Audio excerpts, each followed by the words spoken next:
السلام عليكم، كي دايرين؟ اش اخباركم؟ اموركم بخير وعلى خير. كنتمنى الفيديو يلقاكم باحسن الاحوال، تكونوا كاملين مزيانين وكاملين بصحه جيده ان شاء الله. مرحبا بكم معايا مره اخرى في وصفه من وصفات ياسمينه. كنعتذر منكم بزاف على هذا التاخير، هذا كان لشي ظروف خاصه.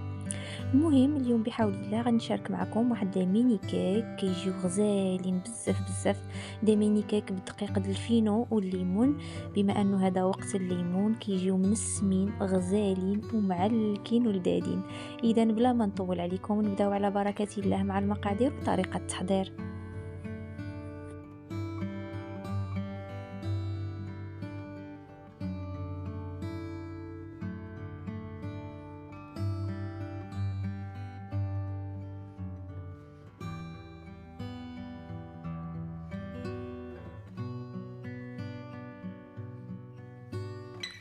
اذا بالنسبه لهاد لي ميني كيك ديالي فانا غادي نحتاج ليهم هنا. عصرت واحد الكويس ديال الليمون، عندي هنايا كاس لارب ديال السكر سنيده، جوج حبات ديال البيض بحراره المطبخ، وكاس لارب ديال الزيت. عندي قبيصه الملحه، خميره الحلويات، البيكين باودر 8 غرام، وواحد المعلقه صغيره ديال المبشور ديال الليمون، واحد الليمونه محكوكه. وبالنسبه للدقيق ديال الفينو فانا غنحتاج هنايا 250 غرام بالضبط ديال دقيق الفينو.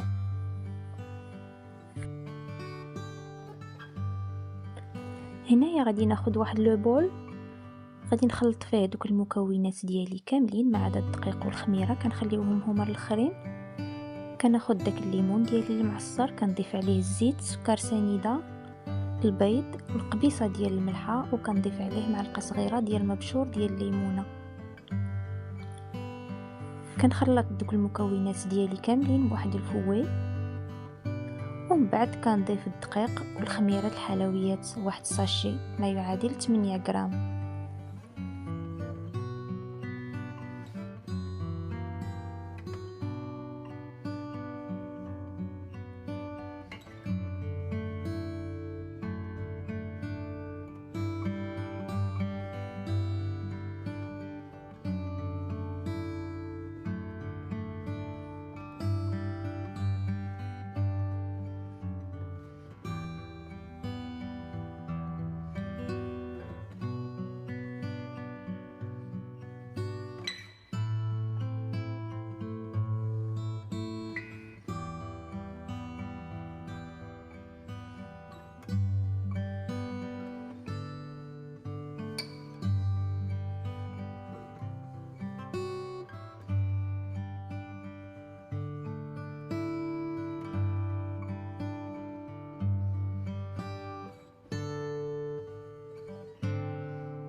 هنايا غادي ناخذ دوك القوالب اللي غنوضع فيهم داك الكيك ديالي.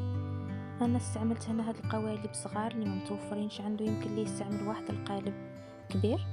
خديتهم دهنتهم شويه ديال الزبده اولا الزيت، وكندردرو فوق منهم داك الدقيق ديالنا د الفينو اللي صاوبنا به الكيك. كنصب داك الخليط كامل في دوك القوالب، وكندخل الصينيه ديالي للفران على حراره 180 170 درجه حتى كيتحمروا ليا من الفوق ومن التحت.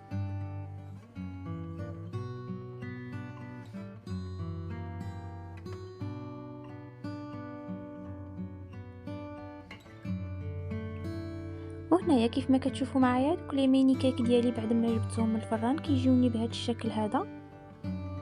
هنايا كنخليوهم في وسط دوك القوالب ديالهم، وكناخذ واحد الكيردون كنحاول نثقب شويش من الفوق اولا شي فرشيطه، ومن بعد كندوزو باش نسقيوهم. بالنسبه للسقيه فانا استعملت هنا كويس ديال عصير د الليمون، غليته شويه مع 2 معالق كبارين ديال السكر سنيده، وكنحاول نسقي بواحد المعلقه هكذا من الفوق. نحاولوا نسقيوهم وهما في دوك القوالب ديالهم، هكذا كيسهل علينا اننا نجبدوهم ما كيلصقوش لينا.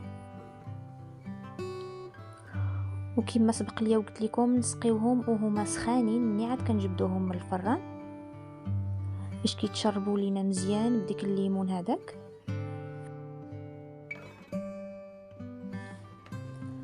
وهنايا كناخذ واحد الليمونه كنحاول نقطعها واحد الشرائح اللي هما رقاقين رونديلات هكذا مدورين، بعد كنقطعهم على 4. هذه فقط واحد الفكره بالنسبه للتزيين، كيبقى شيء اختياري يمكن لكم تزينوا بالطريقه اللي نتوما بغيتو.